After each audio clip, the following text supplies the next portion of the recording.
રાજકોટના રાજ્યસભાના સાંસદ રામ મોકરિયાએ લાંચિયા અધિકારીનો ઉધડો લીધો હતો। એક વેપારીને ત્યાં તોલમાપ અધિકારી બંસીલાલ ચૌહાણ ચેકિંગને બહાને પહોંચ્યા હતા અને વેપારી પાસે લાંચ માંગી હતી, જે બાદ વેપારીએ લાંચ આપી પણ દીધી હતી। લાંચ આપ્યા બાદ વેપારીએ સાંસદનો સંપર્ક કર્યો હતો। સાંસદ રામ મોકરિયાએ જે દંડ હોય તેની જ વસૂલાત કરવા સૂચના આપી હતી, પરંતુ અધિકારીએ 12,000ના દંડની સાથે 25,000ની લાંચ લેતા સાંસદે એસપીને જાણ કરવાનું કહેતા જ લાંચિયા અધિકારીએ સામે ચાલીને ફક્ત 10 મિનિટમાં જ પૈસા પરત કર્યા હતા, જેથી મામલો સાંસદ સુધી પહોંચતા અધિકારી સાંસદ પાસે માફી માંગવા પહોંચ્યા હતા। જોકે મીડિયાને જોતા જ લાંચિયા અધિકારીએ ચાલતી પકડી હતી।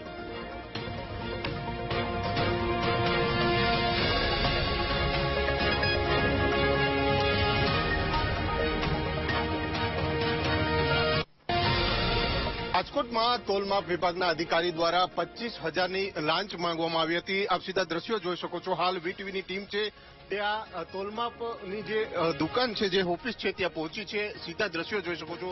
હાલ કચેરીમાં જે અધિકારી છે, બંસીલાલ ચૌહાણ નામના જે અધિકારી છે, તે હાજર નથી જોવા મળી રહ્યા। જે આખી આ ઓફિસ છે તેમાં આપ સીધા દ્રશ્યો જોઈ શકો છો। અલગ અલગ જે કર્મચારી છે, ભાઈ શું નામ છે તમારું? અમિતભાઈ। અહીંયા મેન સાહેબ કોણ છે? બંસીલાલ સંજીભાઈ ચૌહાણ છે અત્યારે ફિલ્ડમાં છે સાહેબ। કેટલા સમયથી આ બંસીલાલ ચૌહાણ અહીંયા સાહેબ? એકચ્યુઅલી બાજુની કચેરીમાં, જિલ્લા કચેરીમાં છે સાહેબ, અહીંયાની ફરજ નિભાવે છે। આ રિજિયન કચેરી છે। અહીંયા શું કામગીરી થતી? એકચ્યુઅલી હું ક્લાર્ક છું, આમાં ઇન્સ્પેક્ટરની કામગીરી અગત્યની હોય છે। લાયસન્સ છે કે પછી સ્ટેમ્પિંગ છે, એ બધું એમની કામગીરી, અમારે ખાલી માહિતી યારે રિલેટેડ। ચોક્કસથી જે ક્લાર્ક છે તેમના દ્વારા જે વાત કરવામાં આવી રહી છે, આપણે જે અધિકારીઓ છે તેમને જે પૂછવાનો પ્રયત્ન કરશું, કારણ કે જે બંસીલાલ ચૌહાણ છે તે આ કચેરીમાં છે તે બેસતા હોય છે અને ક્યાંક ને ક્યાંક તેઓ હાલ ફિલ્ડમાં ગયા હોવાની માહિતી છે તે સામે આવી રહી છે। આખો જે વિભાગ છે ક્યાંક ને ક્યાંક સવાલો ઉભા થઈ રહ્યા છે। બેન છે, આપણે તેમને પૂછવાનો પ્રયત્ન કરશું, કારણ કે બેન પણ અહીંયા છે। બેન, તમે કેટલા સમયથી અહીંયા ઓફિસમાં ફરજ બજાવો? 6 મહિનાથી। બંસીલાલ ચૌહાણ અહીંયા કેટલા સમયથી રાજકોટ રિજનલમાં તેઓ ફરજ બજાવે છે? ને એટલે હું તો અહીંયા 6 મહિનાથી જામનગરથી બદલી થઈને આવ્યો છું, એટલે મને ખબર છે ત્યાં 6 મહિનાથી છે, એટલે વર્ષ એકથી વધારે હશે સર। એમની કયા પ્રકારની કામગીરી રહેતી હોય છે? કાર્યક્ષેત્ર શું હોય છે આમનું? રાજકોટ કાર્યક્ષેત્ર છે। શું તેમને તપાસ કરવાની હોય છે? એટલે એમને આ જે ઓચિંતી મુલાકાતો નહીં હોય એવી રીતે એમ હોય છે, અને એમાં હું શું પાછી ક્લેરિકલમાં છું, એકાઉન્ટ ક્લાર્ક છું, એટલે મને એમને વધારે ખબર ના હોય। ટૂંકમાં ક્યાં ક્યાં દરોડા પાડવાની આ કામગીરી થતી હોય છે? વજનમાં ઓછું આપવાનું કે ભાવ વધારાની ફરિયાદ હોય કે એ બાબતે? હા, એ બાબતે। હજુ આવ્યા નથી સાહેબ આજે? એટલે ફિલ્ડમાં છે એમ, એટલે એ તો શું એનું ટૂર ડાયરી પ્રમાણે હોય, તો પછી અમને ખબર ના હોય એમ કે ક્યાં છે।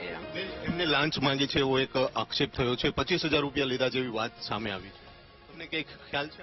ના, આ બાબતનો મને ખ્યાલ નથી। ચોક્કસથી જે બેન છે, કર્મચારી છે, તેઓ ફરજ બજાવી રહ્યા છે, પરંતુ જે બંસીલાલ ચૌહાણ છે તેઓ પોતાની જે ઓફિસ છે તે આવ્યા નથી। ક્યાંક ને ક્યાંક ફિલ્ડમાં હોય તે પ્રકારના જે વાત છે તે સામે આવી રહી છે। આખી ઓફિસ છે અને અહીંયા જ આ તોલમાપ છે, જે આ તોલમાપને હું જે બતાવવાના પ્રયાસો કરીશ। અલગ અલગ તોલમાપ છે તે આ ઓફિસમાં રાખવામાં આવ્યા છે અને અહીંયા જ આજે આ તોલમાપની કામગીરી છે તે થતી હોય છે, પરંતુ સવાલો ઉભા થઈ રહ્યા છે કે 25,000ની લાંચ છે તે માંગવામાં આવી હતી, પરંતુ સાંસદે મધ્યસ્થી કરતા આ 25,000ની લાંચ છે તે પરત આપવામાં આવી છે। એટલે કે સવાલો એ ઉભા થઈ રહ્યા છે કે આ તો 25,000ની વાત છે।